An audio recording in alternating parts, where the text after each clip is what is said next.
Hello and welcome to the University of Law. In today's video I am looking at the Doctor Who Big Finish output from 2022, all the releases that I have bought and enjoyed this year from Big Finish Productions.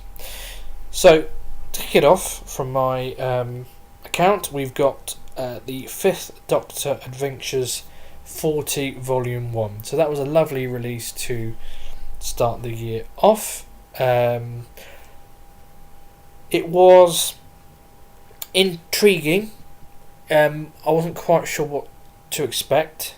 I thought it might be several standalone stories, but it was nice that there was something very different. We got the Fifth Doctor taken out of time from very early on in his life at the very start of the audio and then plonked into various points of his time stream. So while we were exploring different aspects of the Fifth Doctor's life and different eras of his life, eras within the era, so to speak, what we did find was that there was a continuing story, so that you could go backwards, forwards through his life and still have a narrative thread. So really original way of doing it, and I really enjoyed that story. I wasn't sure what to expect, but really enjoyed what they did with it. That was followed closely by Doctor Who Charlotte Pollard, The Further Adventuress. Now, obviously a little play on words for those who know that she is a Edwardian adventuress, and of course we had the Further Adventures of Lucy Miller previously, and now we've got the Further Adventuress of Charlie Pollard. Now this is set between the first and second 8th Doctor seasons, so they're kind of set, between the 2001-2002 8th Doctor series. It was a good solid set of stories. It did evoke, in some respects, those days in terms of, the fact that we had the 8th Doctor and Charlie together. However, I think the 8th Doctor has really come along character development wise since then. I think it was tricky as a listener to try and unravel that baggage back. But certainly a strong set of stories. And of course the big one really here was Heart of Orion. It was kind of giving it that sequel to sort of Orion. But my favourite story, it's tricky to say my favourite one, I really enjoyed The Mummy Speaks, was probably my favourite, but The Slaying of the Right Mouse probably comes a very, very close second, a very funny, enjoyable story, if I remember correctly. But yeah, that's The Further Adventuress of Charlotte Pollard. Okay, now this was a really anticipated release for me, which was Pelidon. I just loved the Planet Pelidon. I loved the Pelidon stories from the Third Doctor era, and I would have loved it if they had gone ahead and done a Pelidon story with the 12th Doctor as was originally planned, but we got the brilliant Empress of Mars in the end, which was I loved. But Pelidon I think is fantastic. The great thing about this was the opening story with that lovely surprise cameo of the 10th Doctor. I thought that was brilliant. Great to see the David Troughton playing that part again, even though most of the Pelidon stories that have been made have been set after his lifetime. It was great to have that character back. And then just following that planet, following that the drama of it's always been such a rich world, Pelidon, such a rich lore, and they really added and really grew that. And I've been trying to kind of piece together a family tree of how it all fits together, but certainly you kind of see this once noble house ruling Pelidon, and slowly it starts to unravel. And really lovely collection of stories, and it just felt like they were telling stories about real established events in a real planet's history. It felt so vibrant and alive, and obviously they made most of it up as backstory to create the box set, and yet it felt like you were watching a drama about the Wars of the Roses. It felt like these were actual events and we were just popping in and seeing them. So really, really great world building, and I'd love them to dip into Pelidon again at some point in the future. So I loved that box set.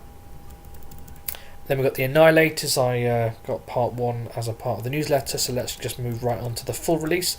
So Annihilators was one that I didn't actually have pre-ordered, because I tend to, initially when I pre-order, I tend to go with stuff that has original cast in it. But once I found out I had the 3rd and the 2nd Doctor in together, I just had to pre-order it immediately. I've got nothing against recasting at all. You'll see from my list there's some lovely, brilliant recasts that Big Finish have done, but I find I can't invest everything into every release, and I have to pick and choose, and I tend to find that if it's got an original cast member, for me it will kind of trump on my budget sheet. But that's just a personal thing. And lots of people, if you're a massive Third Doctor fan, obviously you're going to go with the Third Doctor Adventures. But obviously Tim Treloar and Michael Troughton both do a wonderful job. I've got nothing against recasting at all. It's just my preference first of all would be original cast. So in terms of the pre-order of that, I did wait to kind of get a bit more information about it. When I saw how brilliant it was going to be, I dived in and bought it. But again, we each have our own preferences, and whatever you love about Doctor Who, you go ahead and indulge in that. But the Third Doctor Adventures Annihilators, it was a lovely 7-part story, a really solid story, great introduction to the new Second Doctor, and for me I was listening to it more as a kind of teaser for the Second Doctor range, and I loved it in that respect. But it did feel very much of season 7. It's always great to get more stories with Liz. I do love that companion. It's like a shame we only got 4 television stories with Liz, but yeah, really strong story with that tip. It does what Inferno does well. It kind of gives you one story with, it doesn't sag at any point. It's got lots of key moments that keep the story going, and it keeps your attention, and you are invested the whole way through. There's always something to grab you and keep you going. It didn't feel flat at any point, and it all came together really naturally, really nicely. And of course, as with a couple of the season 7 stories, does have a little hint of what's to come with season 8 at the end of it as well. But no, I really did enjoy the Annihilators as a box set. As I say, it was great to see Tim Treloar again playing the Third Doctor, but also it was great to see it as a sort of teaser for what's to come with the Second Doctor adventures as well. Most of which you'll find out in a moment when I'll discuss it, we haven't actually had a payoff for yet. So that was a lovely way to start kind of the year, kind of relaunching the Second and Third Doctors. And then of course in February we also had the Ninth Doctor Adventures, Old Friends. It was, now if memory serves me well, we didn't know about the Cybermen coming back, if that makes, maybe I've remembered that completely wrong, but it rings a bell. It was a surprise when they came back, but of course we knew the Brigadier was coming back. The box set as a whole was a really strong box set. I think by this point the Ninth Doctor Adventures had really hit the ground running. It was a great performance of John Coleshaw playing the Brigadier, playing him at a later point in his life. Great to see him finally meeting a new series Doctor. I'm glad they've chosen him to meet the Ninth first, because Ninth was the first 21st century Doctor, and hopefully we'll now see him meeting the 10th and other Doctors as well. But great to see the Ninth Doctor brushing shoulders with the Brigadier. But it was a really clever story about memory, about cultural memory, and it kind of really played into the strengths of the characters that had been crafted as a part of that sort of guest cast. So really strong finale to that first series of Ninth Doctor stories. And then we had the Fourth Doctor Adventures solo. I do enjoy the sort of story set within season 14 during that time when he's travelling alone. I think there's a great potential there for stories with the Fourth Doctor travelling solo. I enjoyed both stories, and obviously we got introduced to a new character who we're potentially going to be seeing more of her in future releases as well. So yeah, I enjoyed solo. Mind of the Hodiak. It's always great to get one of these lost stories, in particular because it's an RTD story, and of course RTD by this point we knew was coming back. And yeah, it's great to get more Sixth Doctor and Mel stuff. It's been a good year for the Sixth Doctor in general, but also for Mel. It's been a good year for Mel this year as well. And yeah, it was, I know Colin Baker said that it had all of the kind of, all of the sort of seeds of the greatness that we'd see from RTD there. I have to say, if I'd listened to it initially, if you didn't tell me it was written by Russell, I wouldn't have mentioned his name straight away.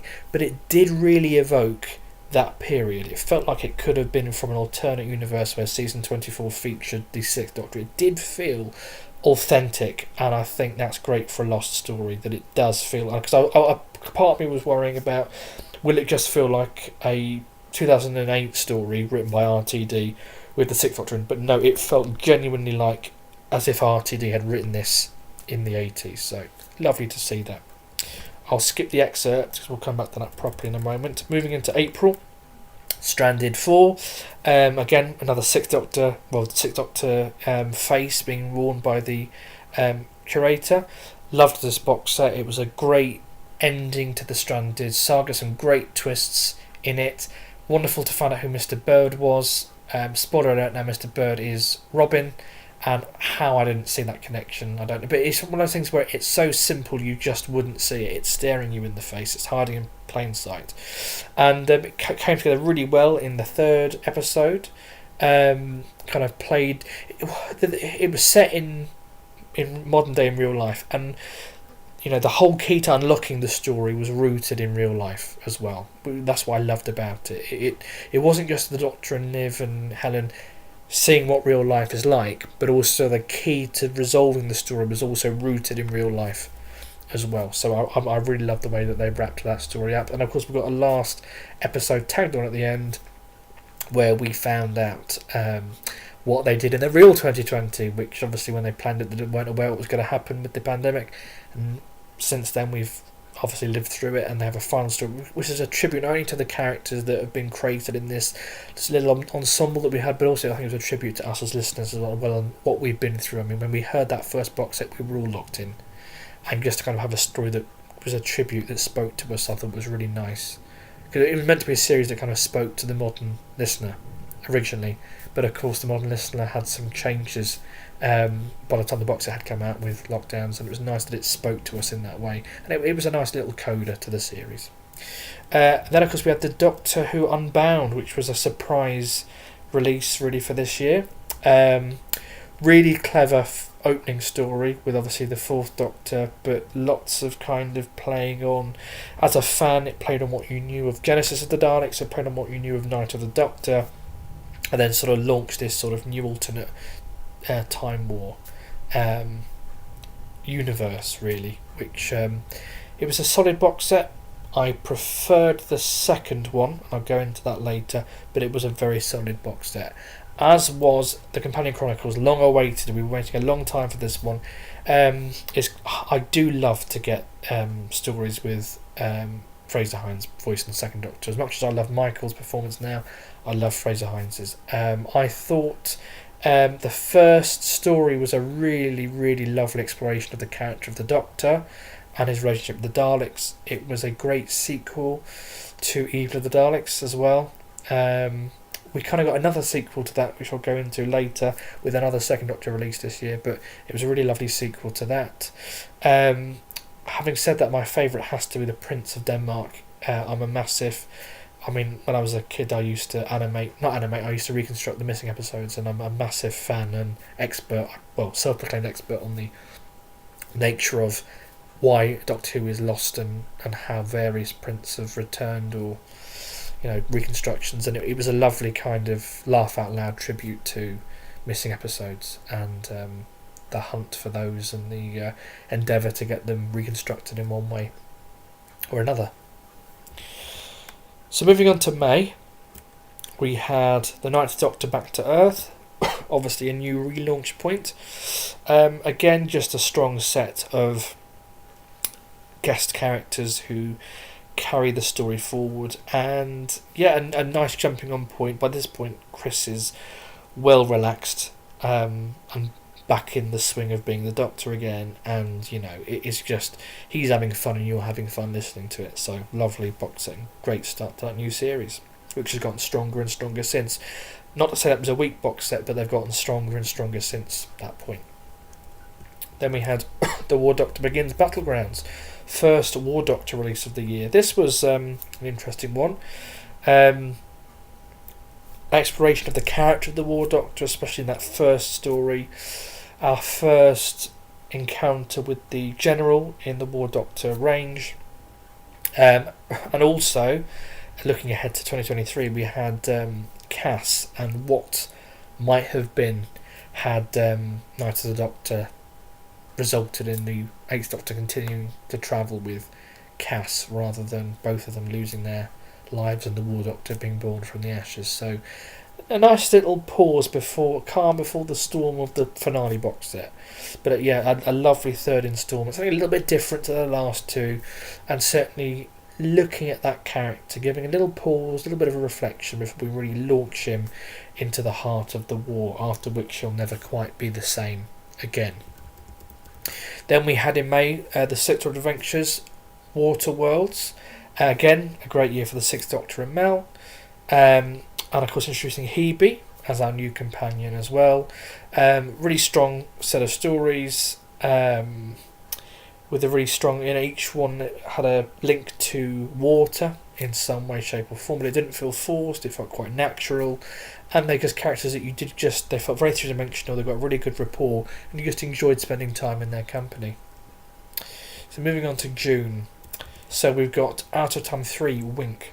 Probably my favourite actually of the Out of Time series. 6 and 10 work so well together, and the extra lore that's been introduced here for the Weeping Angels was wonderful. I mean, I mentioned this in my recent review of the 8th Doctor box set, that Stephen Moffat, every time he used the Angels, he added more lore, something new to the character, and it's forced the writers here at Big Finish to continue with that thread. And there's a wonderful idea, wonderful concept of a planet where no one can see, and again, you always kind of expect it to be kind of time, because they're timey-wimey monsters, have a timey-wimey twist and timey-wimey way out of defeating them, and straight came together. It was a really clever piece of writing that entertained you, and it had you trying to work it out as you went along, and it was a good story because it's the kind of story where it's strong enough that you can work it out, but you work it out only seconds before it's about to be revealed. So, it kind of it keeps you hanging and guessing until the last minute, and they start to sort of make it a little bit more obvious. And just as you say, I know what's going to happen, then it happens. And that's, for me, that's a sign of a good, clever piece of writing that's engaged its audience as well.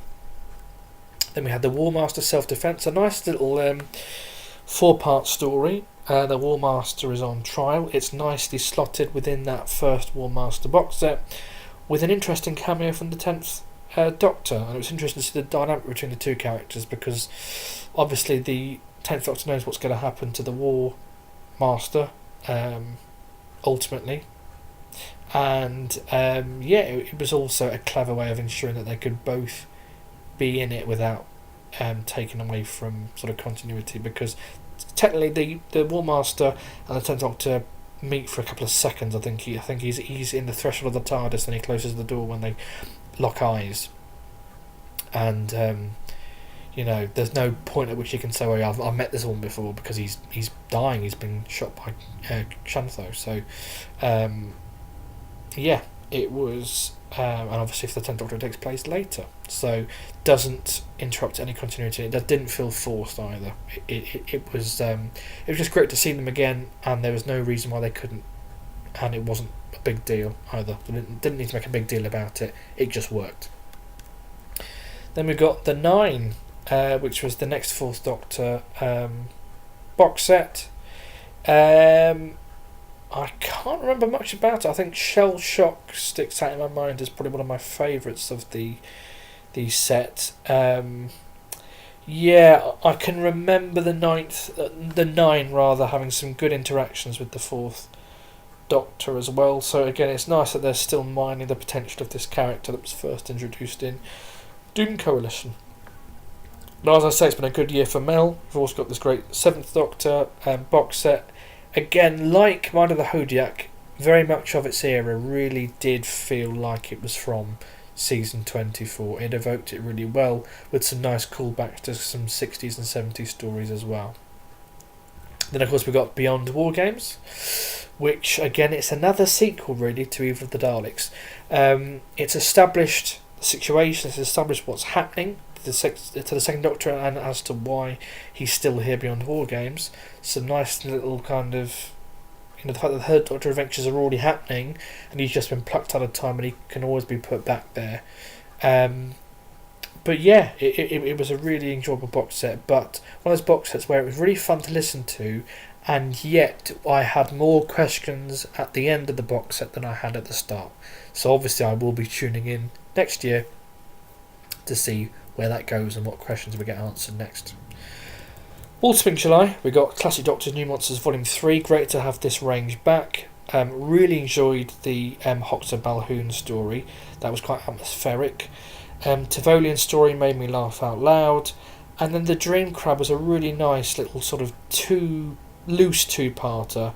I liked having 6 and 8 together in that first story, but for me the highlight of the box set was the 8th Doctor and Charlie together again for that last story. And for me, had that last story been in the Further Adventurous box set, it would have been my favourite of the set. As if to say, of this year, 2022, my favourite 8th Doctor and Charlie story. And let's just say it's amazing that I'm actually saying that. We actually got more than one this year. My favourite one would have been the Dream Crab story. And then we had in August, Purity Undreamed, which was a really clever box set. 3 really strong stories. It had a really lovely opener. It had that lovely Jacqueline Rayner feel about it. You know, my favourite Big Finish story will always be Marian Conspiracy.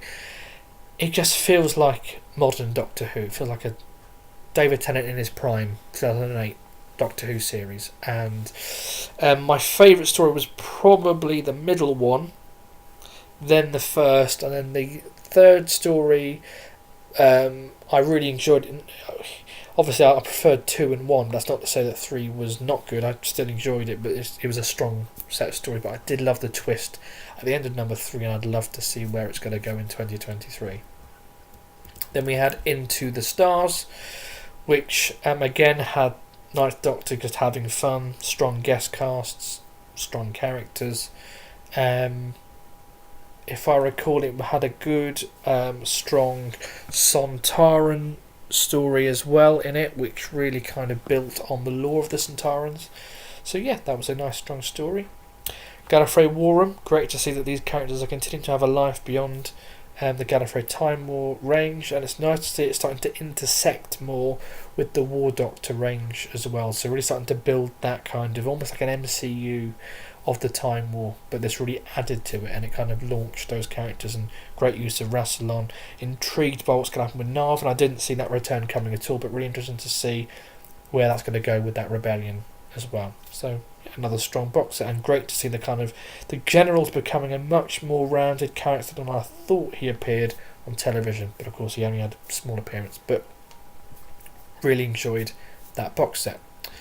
Then we've got 40 Volume 2, my favourite of the 240 volumes. It was a great 6-part story. Great use of the Master and Chameleon and the Autons, and it all just came together in this lovely celebration, lots of different flavours, and it also wrapped the story up, the arc up, in a way I didn't see coming. So a really lovely strong box set to commemorate 40 years, I should say, of the 5th Doctor. Then we had the 10th Doctor Classic Companions, which was a nice box set where we got to kind of see the 10th Doctor meet Ace ahead of her return to television, and also Nyssa and Leela as well. They were all really good stories. They were original stories, and they all suited the characters really, really well. But my favourite was probably the Leela one. I thought that worked really well and tied into a lot of the Time War stuff that they've been doing. So these two are both September releases. We then had Doctor Who Unbound, Doctor of War 2, my favourite of the Unbound box sets this year. That last story was just, it was cinematic. That's all I can say, and I loved that story. So that was September. November, What Lies Inside. Really funny, clever, timey-wimey Dalek Paradox story. Kicking off that set, and this new era for the 8th Doctor. 7th Doctor Adventures, great to kind of see what's happening with Harry Sullivan and Naomi Cross. We know that we've kind of been meeting them in the wrong order. It was nice to kind of have a bit more detail on them and kind of launch them in a new range. Always great to see the kind of TV movie era 7th Doctor as well. Interesting Halloween story for the Daleks, but my favourite has to be the opening story, which did the kind of story that only Doctor Who can do, which is to mix fantasy and sci-fi in the same melting pot.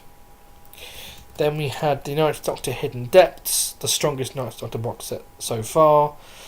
Great use of returning monsters and returning companions as well. Nice to see the Ninth Doctor immersed not only into the classic series lore, but also into the Big Finish lore and family, of which he's now a part as well. And then we've had the War Master Escape from Reality, something a little bit different for the Time War range. Obviously playing one of my favourite Second Doctor stories, which is the Mind Robber. And yeah, just nice to kind of get a little taste of different kinds of stories. I would like to see the War Master return back to the fighting of the war. Particularly, I'd love him to meet the War Doctor if possible in the new year. Then we've had Connections, which was a great 8th Doctor box set, a lovely and another great Weeping Angel story after Wink this year as well. Again, played on the lore, really great, clever, timey-wimey story.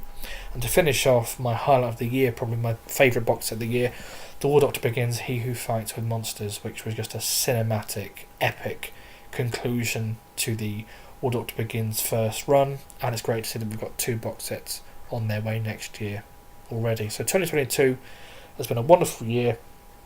If I had to choose my favourites, if I had to choose top 5, my top 5, and this is in no particular order, would have to be The War Doctor Begins, He Who Fights with Monsters. I'd also go with Sullivan and Cross AWOL. I'd also go with Doctor Unbound 2 from this year, was excellent. I'd then go with 40 Volume 2, and finally I'd go with, where is it? Wink. They'd be my top 5. And funny enough, they all come from the second half of the year. But it's been a strong year. I can't think of any box sets that I didn't enjoy. As always, Big Finish has done a wonderful job. So thank you for everything you've given us this year, Big Finish. I will be doing a new video very, very soon talking about my anticipation for the releases we've got on pre-order for 2023. But what about you? What did you enjoy? What were your favourite stories from 2022? Do let me know in the comments below. For all the latest news and reviews and roundups and reading lists for upcoming releases throughout this big 60th anniversary year, do remember to like and hit that subscribe button. As always, I look forward to speaking to you soon.